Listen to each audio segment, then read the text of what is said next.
She knows something, and you committed a crime. That's right, sir, a crime. Let her go on.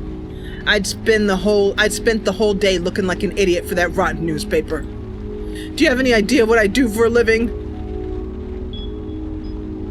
Yeah, I don't even know what she's doing. Let's be evil. Town crier. She heaves a sigh. You know what? I don't think I've ever seen anybody really heave a sigh. Have you ever seen that? I haven't seen it. Very funny. Absolutely hilarious. Her voice is increasingly aggressive. You can feel the anger bubbling up inside her.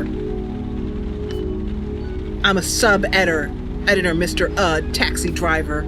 I correct mistakes that a bunch of moron journalists make. There isn't a single one, not one, who knows how to write a proper sentence. I've had it. I've really had it. On the night of October 27th, you cut me off. What? I don't even get this, man. This woman is not cool. Well, let's not cut her off now, because I think she would probably try and kill us. I almost died that night. She grinds her teeth. You shudder. I crashed my car. My boyfriend's car, that is. Oh, look at that. I love this. Look at that sign and how it goes in and out. That's so cool. The same guy who made yet another comment about woman drivers. The neighbors called the police that night. I made such a scene. Yeah. To think the guy who dares call himself a feminist. I don't even understand 100% of what she's talking about. She pauses for dramatic effect as a disturbing smile spreads over her face. Her voice is suddenly noticeably quieter, almost fragile. The next day, no more boyfriend. No more car. I messed up a job interview with a major news outlet, a paper where people know how to write, where they follow the basic rules of French grammar. Imagine for just a minute I could have stopped correcting copy for a bunch of morons. She takes a deep breath. But all because of you, because of your cab, everything changed the night of October 27. Okay. A sad, faraway look comes over her. My life has never been the same since. But her voice is bursting with fury and hatred. Forced to go live with my mother while I went apartment hunting in this rotten city. Oh, live with my mother. Where tiny studios cost an arm and a leg. So I started looking for you. The back of your neck breaks into a sweat. You can feel cold, clammy droplets. Ooh, that's nasty. I started asking around. I bribed one of your colleagues to give me your number. Oh my goodness, a droplet of sweat. Oh, and I found your address, your first one, that is. It's like, is this it? Is this the serial killer? Is it done? You shiver as the drop reaches your... Yeah, okay, I don't really need that information. Thank you very much. But that's your business. What matters is I eventually did get your other address, the real one. Oh my gosh. At first, I admit I was planning on going to your place. Her voice softened a little. Maybe. Oh. But then I thought to myself, no, Ludovine. Maybe the guy deserves a chance. You'll never know. So you're going to apologize. Go on, give it your all. Take your time. Take a deep breath. So...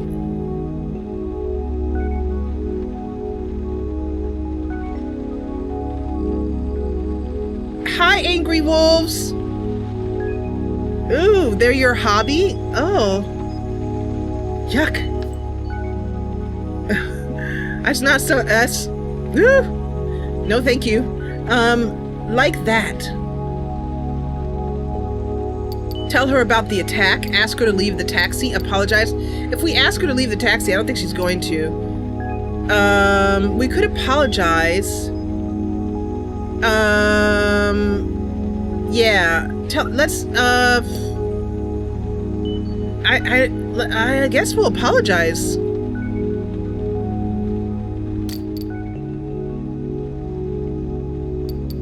Look, I am truly sorry. I don't remember what happened that evening.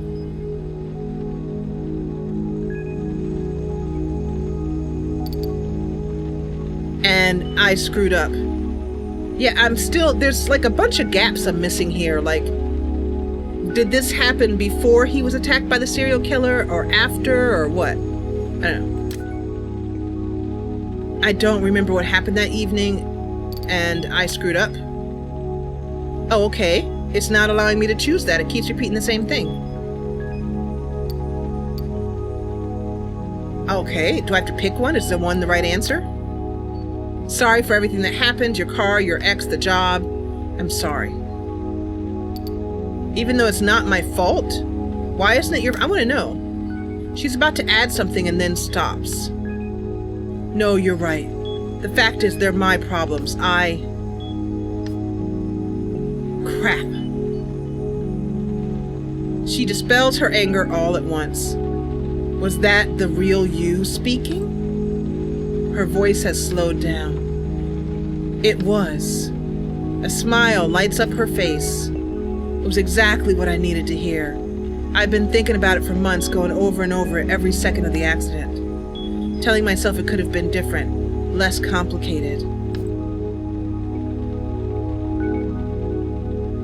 Oh, her boyfriend died. Maybe... Yeah, I wonder if that's what happened when he was 17. Yeah, it's odd, I'm not sure. More, I mean, less, well, you know. I don't know, so I'm gonna say I don't know. She nods her head. It doesn't matter. Look at her, she actually looks sad now. Thanks. All her anger is evacuated, no more looks that can kill, simmering rage, or grinding teeth. My boyfriend was a jerk anyway. Yeah, I guess her boyfriend died. And then this job, maybe it wasn't so great. She gives you a little smile. I tend to get all worked up about things. You've noticed. And sometimes I take things a little too far.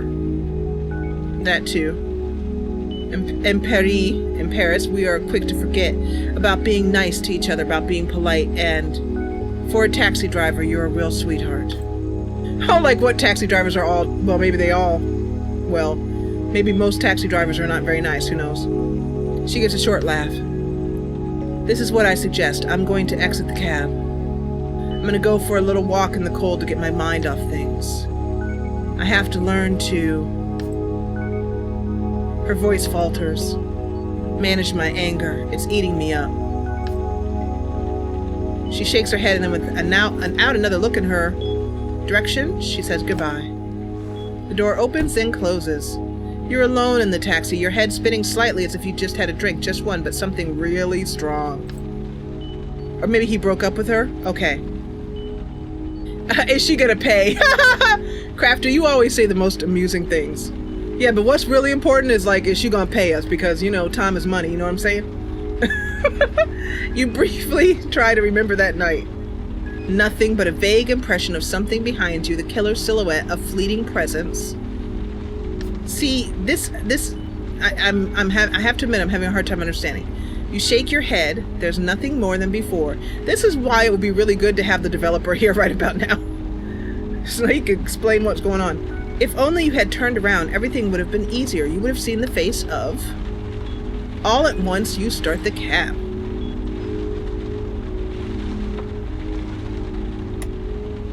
Okay, so I want to go here because there's a clue here.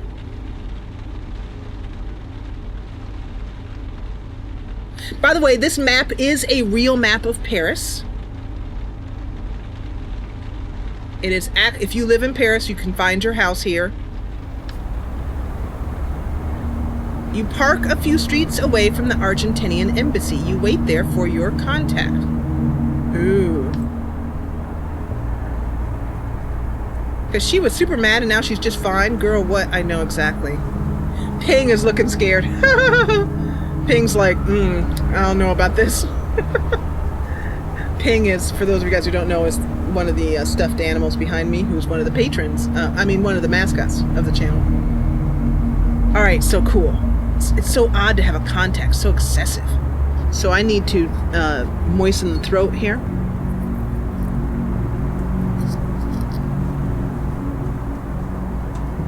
If you're watching on YouTube, keep in mind that you can watch me live on Twitch, on YouTube, or on Mixer.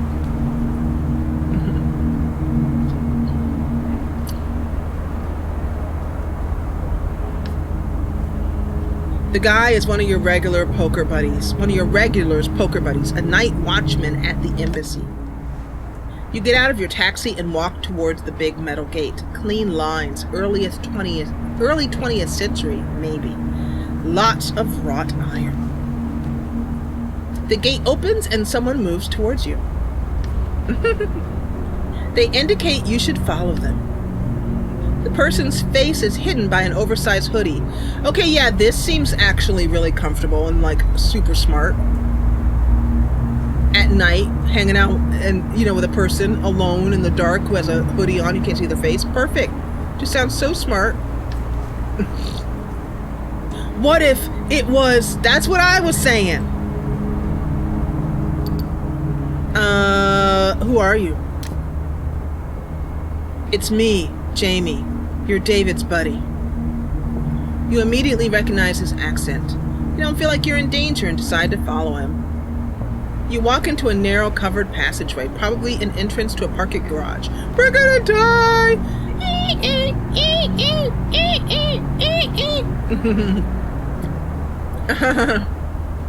Hi, Rana. Now, Rana is Crafter. She's the same person. She just switched over to Twitch. The man turns around and lights up a cigarette. The lighter lights up his face for a second. A young man with curly hair, pale skin. He looks young, very young. That'll be 250 euros. Sweet. For what? For the intel? Yeah, dude, for the intel. He laughs a strange guttural sound. Toadstool, you are very, very interested in punching people in the gut. What did you think this was? A date? Yeah, actually, I got all pretty. I'm wearing my best flowered chiffon. You want information on Grodischer? I got information on Grodischer. It'll cost you 250 euros. So what'll it be? Let's bargain. He raises his hands in front of his chest. His accent becomes stronger. No, it's 250 euros or nothing. If someone learns I fished around, they'll fire me on the spot. Alright, well, we're gonna pay because we want to, come on. You better hope the intel is good. Listen up, because I'm not gonna say it twice. Grodischer is definitely a colonel from the Junta, one of the few who wasn't arrested and put on trial. Okay. He is responsible for torturing dozens of political opponents. He tortured and killed them. Oh my god. We don't like him much here, but the rich Argentinians in Paris love him. They really respect him. Respected him? Thanks? Is that all? Is that all? Awesome. Another new clue. Dang, information isn't free. No, it isn't, girl. I read in the newspaper that the killer wrote a message in chalk. Time's up. It was a slogan at the end of the Junta. A sort of watchword from the opponents. It was time for them to go. You get it? You nod. All right. A second later, you're back in your taxi with a hole in your wallet but new information on one of the victims. If you follow this lead, maybe your investigation will move forward. You get in the car and get back to your shift. Okay, so... Wonderful, a clue. Ooh! And we're going to go straight to her. I have no idea what she's about. We're going there. Nina, I'm going to the 17th. Alright, a woman jumps in. Oh, it looks like she's got like a flower or something. She's so pretty. Also looks like she's going to cry. Rue de Lévis? Levy? Her voice is shaking, her mind is elsewhere. Please. You start driving. In the rearview mirror, you notice your passenger is shivering. Yeah. Dun dun dun dun. Yeah, the game is so good. She clenches a rose in her hands like it might otherwise fly away. You want me to turn the heat up? She doesn't hear your question. Let's turn it up anyway, I guess. Miss. No. No, no, I don't. No. No, I said no. No heat. Finally, she looks at you. He asked me to marry him and I said no.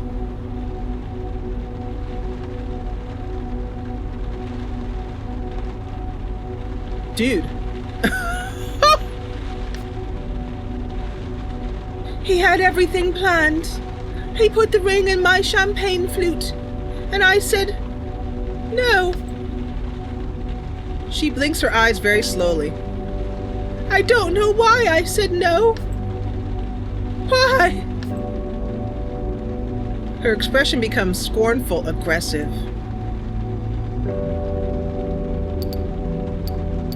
You don't want to get married? No, I mean no, She's almost frozen. As time goes by, she's like a freeze frame, a movie on pause. I want to get married. I always dreamed of a wedding, of the kind of life. Her head wobbles. Her elegant facial features cloud over. I think... She looks back quickly. Her voice breaks. I've got to go back to the restaurant. Getting married is what I've always wanted. Why did I say no?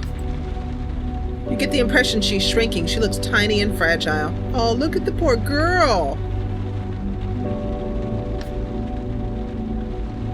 Oh. I just said... Oh.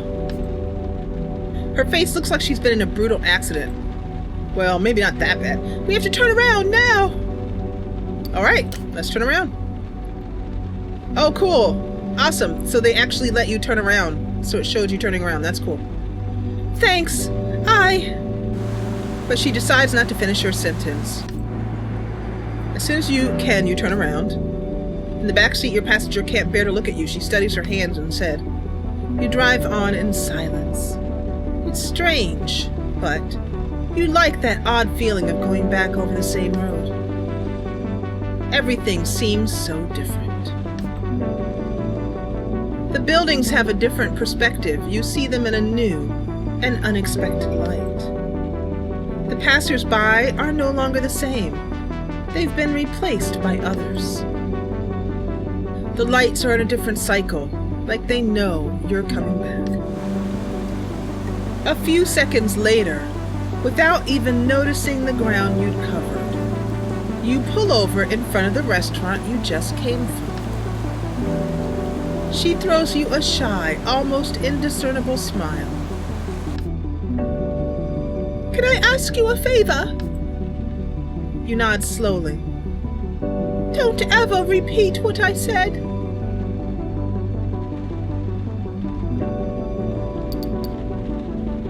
Who exactly do you think I would tell?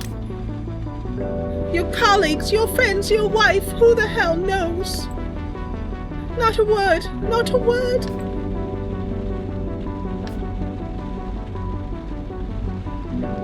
Not a word. And in a whisper she adds, Thanks. She's trying to catch someone's eye. She stands like that for a minute on tiptoe. Oh. And then she walks into the restaurant. Her rose is left behind in the doorway. Let's wait a while. Another minute to think about her beautiful gown, her words, how she shook, getting married. For a second, you try to remember your own marriage proposal. This is so cool. Yeah, probably. Oh, that's a good point, Eos. Maybe she knows Shinji. What if the stories of some of the passengers were tied together? That would be cool. It all seems so far away. So very, far away. You turn the key in the ignition and drive away. Wow. So we had a marriage proposal. So I think we're going to do one more and then we're going to end. So let's do this one just right here. I think, oh, you can move the map around. Cool. Awesome. All right, so there's one more. I don't see anything else of interest. So let's do this. I'm hoping that we can get back to our apartment again.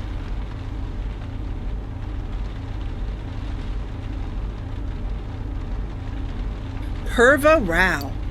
I'm headed, so by the way, if you guys are wondering, like I said, if you're watching this later on, I have touched a small part of the game. The game, you get random different characters. You're going to have a very different playthrough than I have. I don't think it's something you read, Crafter. I think it's something that will give you a clue or not give you a clue. Exactly, Gail. I like that too. Maybe that's the wife of the poor Japanese guy, and that's the reason why Senji was so sad at the end. Interesting. That's a good point, Dear Tip. By the way, have I ever told you that I really like your YouTube name, Dear Tip? Such a neat name. Your passenger is alone and waiting for you on the sidewalk. She gets in the cab and whispers, "Hello." Oh, she's pretty. She has no handbag or suitcase, just a small handmade sign with an Indian name printed on it. "Charles de Gaulle, please." She is young with a soft and slight accent. Her face shows no emotion. Her fingers play with the small gold chain around her neck. It's the only piece of jewelry she has on. You drive, glancing back at her from time to time. Her head seems to be elsewhere. "Is everything all right, miss?" She nods her head gently, cracking a tiny smile. "It's really early. The planes to come in are the worst. Everyone is exhausted and half asleep." The first planes to come in. "Yes, exactly, and..." She sighs. "I must confess I don't really want to go there." A tiny smile lights her face up for a split second before disappearing. "Ah, family."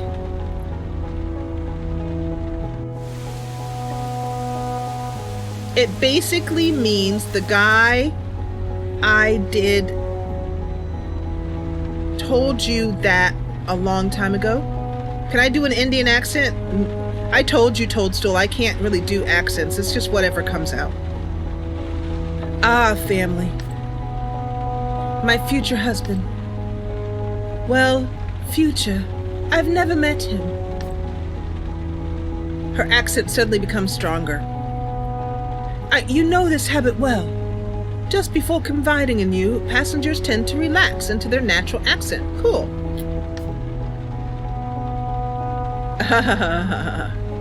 Yeah, no, we haven't.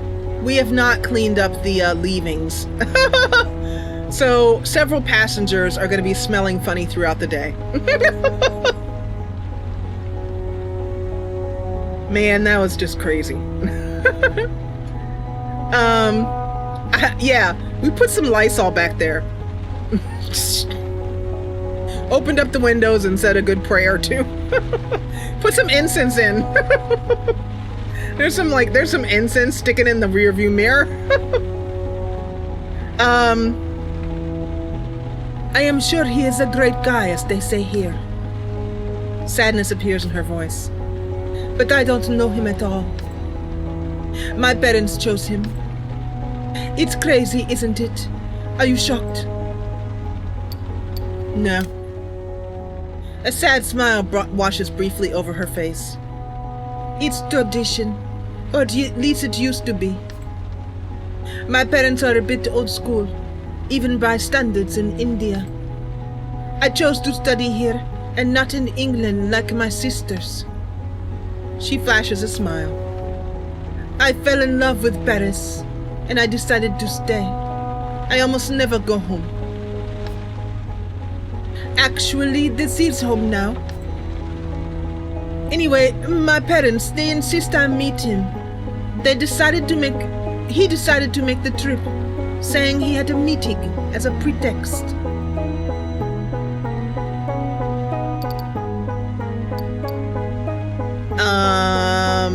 We're gonna say nothing here. It's understandable from their perspective. I mean, it works for them, right? You sense something bubbling up, anger, before she freezes. Some people refuse to let their emotions out. She slowly regains control of her body.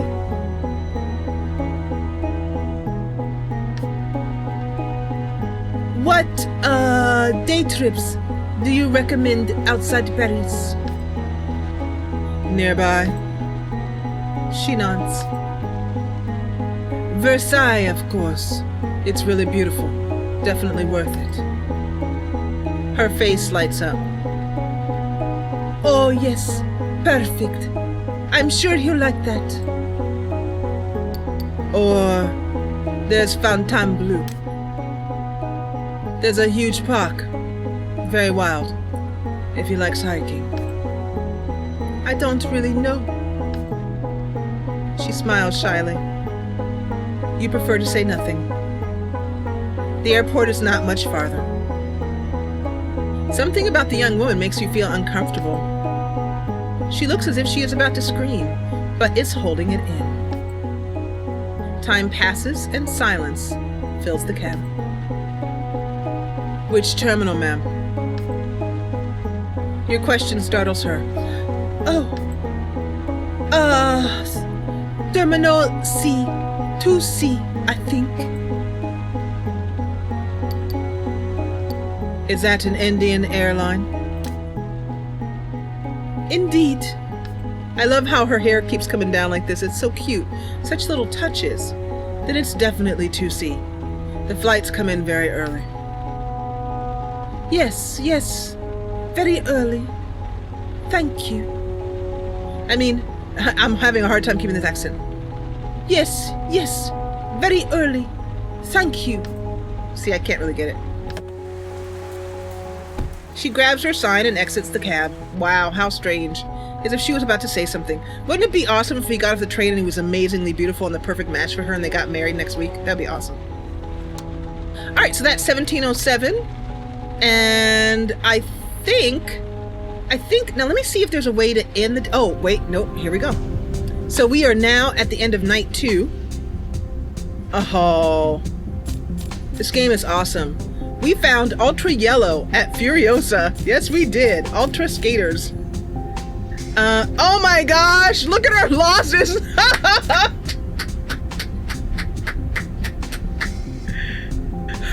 I guess I shouldn't have filled up on all that gas. Wow, gas is spendy. Woo!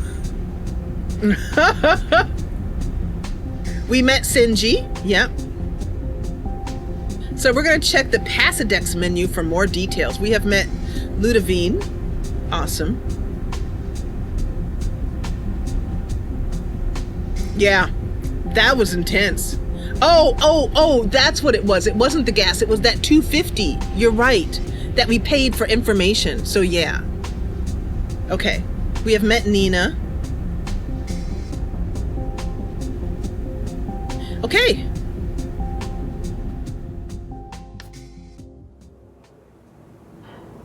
At the foot of your front door, just behind a drain pipe, you notice an envelope. Ooh, awesome. Secret intel. Ooh.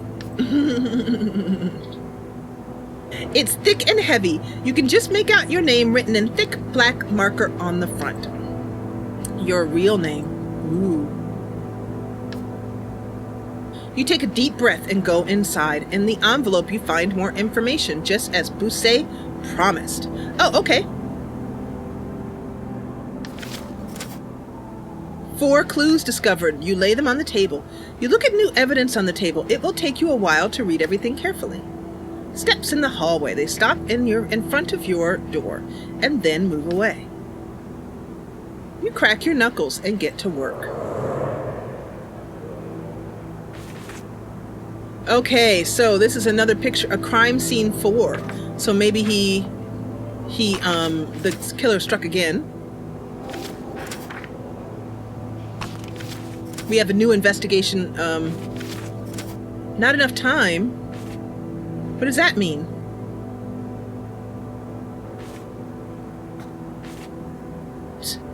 I don't understand why we don't have enough time to look those over, but let's go up here.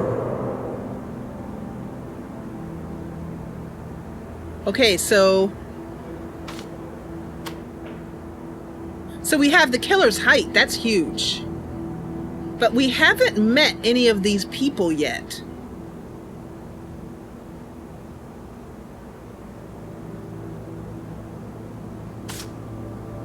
Oh, okay.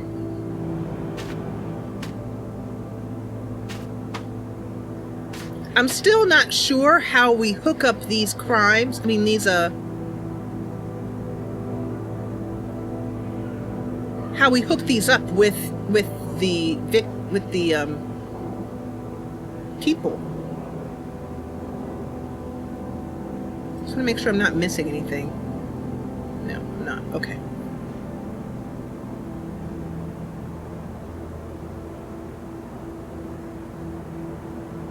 Yeah, so that's the only thing. There was a spent bullet case, though. Oh, my timer is set at the top. Oh, thank you. Okay, so it's 6:03.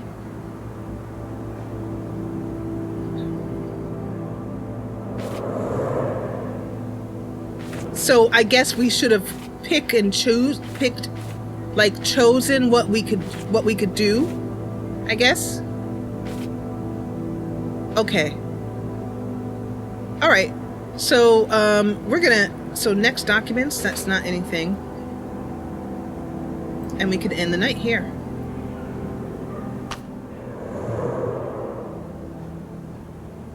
With a heavy hand, you wipe your tired face. You slowly open the sofa bed and lie down. The events of the day run through your head. I like the breathing that he does. It's neat. The streets, the passengers, their faces, their problems. Your brain is running at full speed. Your body aches and you are in pain. Oh, you can tell you need to get more sleep. You glance at your investigation board. Your investigation is taking shape little by little. Who'd have thought? Who'd have thunk it? If only Bousset would give you a little more time. Yeah, he works the night shift. We were out all night. Okay. So, a smile forms on your lips. You just thought about that Japanese tourist. You imagined the joy on his face when he got home and rediscovered the sounds and smells of his country. Like you when you could come back from France at the end of the summer. A second later, you're asleep.